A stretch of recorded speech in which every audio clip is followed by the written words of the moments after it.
Do you think you could ever be erased? Not silenced, erased. Every trace of you gone. Your name vanished. Your face smashed off every wall. And your whole life wiped out of the record.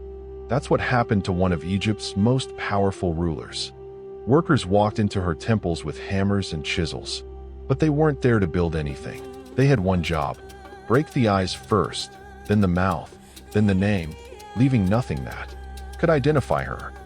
One by one, they blinded her, silenced her, and erased her. In stone, 3,000 years ago. But this wasn't random damage.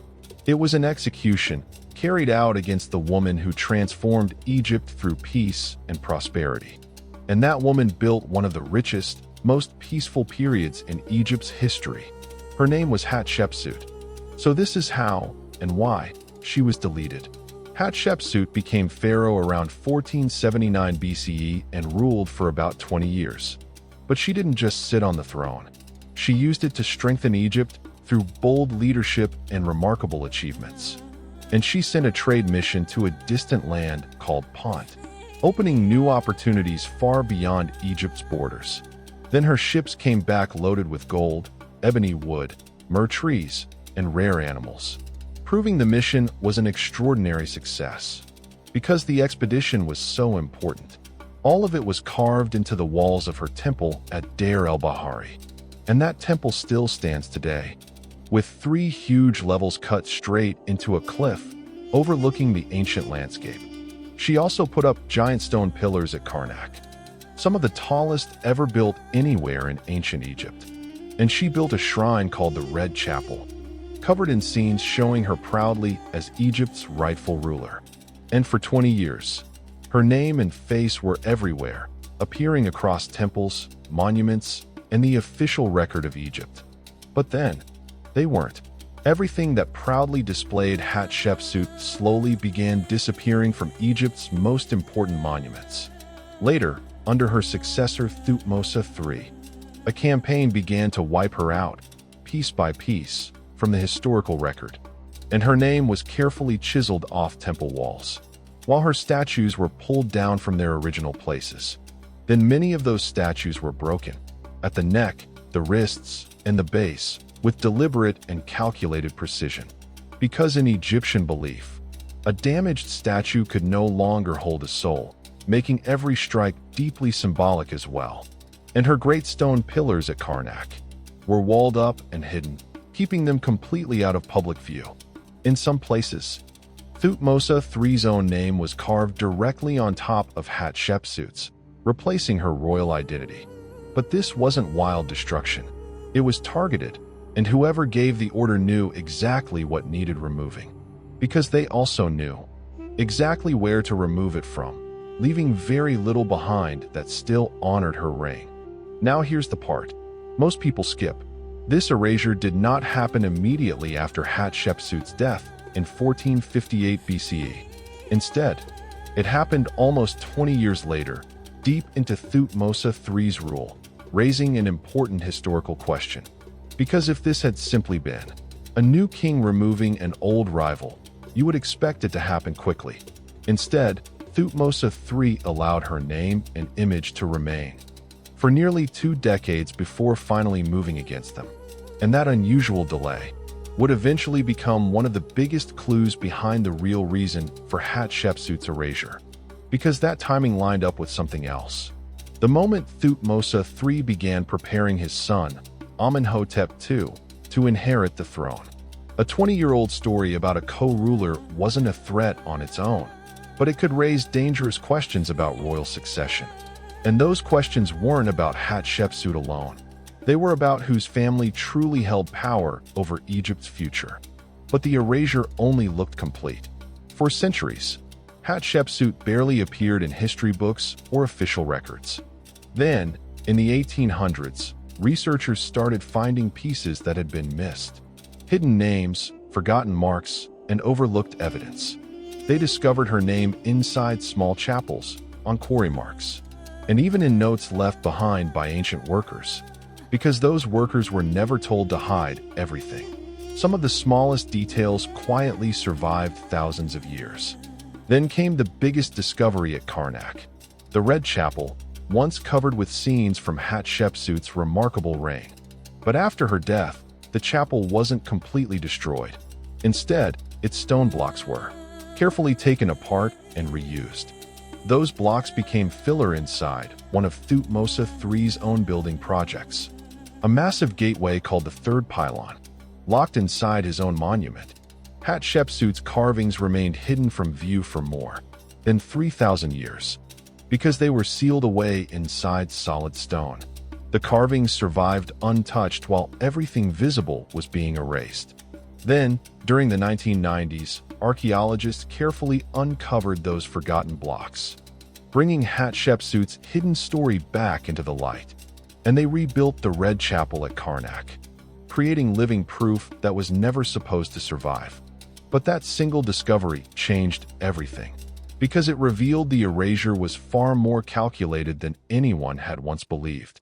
Because if the goal had been total destruction, those stone blocks would have been smashed or burned instead of carefully preserved. Instead, they were packed away inside the very monument built by the man responsible for erasing Hatshepsut from official history. That's not what someone does when they're trying to destroy a threat completely. It's what someone does while managing a succession problem. And at the same time, they made sure the valuable stone itself wasn't wasted, serving a practical purpose beyond political ambition. So the real question became, what was the true reason behind Hatshepsut's carefully planned erasure from Egypt's historical record? Hatshepsut's rule wasn't built on war. It was built on trade, bringing wealth into Egypt through peaceful exchange instead of conquest. And the famous expedition to Punt formed part of a much larger plan, strengthening Egypt's economy through commerce and valuable resources. Her ambitious building projects also gave work to thousands of laborers, priests, and officials, creating prosperity across the kingdom.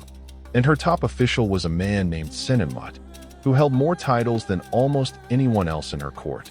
His name appears again and again on Hatshepsut's monuments, showing just how closely he worked beside Egypt's powerful female pharaoh. Because that revealed something important. Hatshepsut maintained remarkably tight control over her government and its day-to-day administration.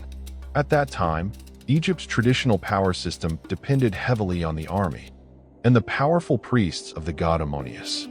But a government built on trade and construction didn't depend on either group as much as a military-focused pharaoh would.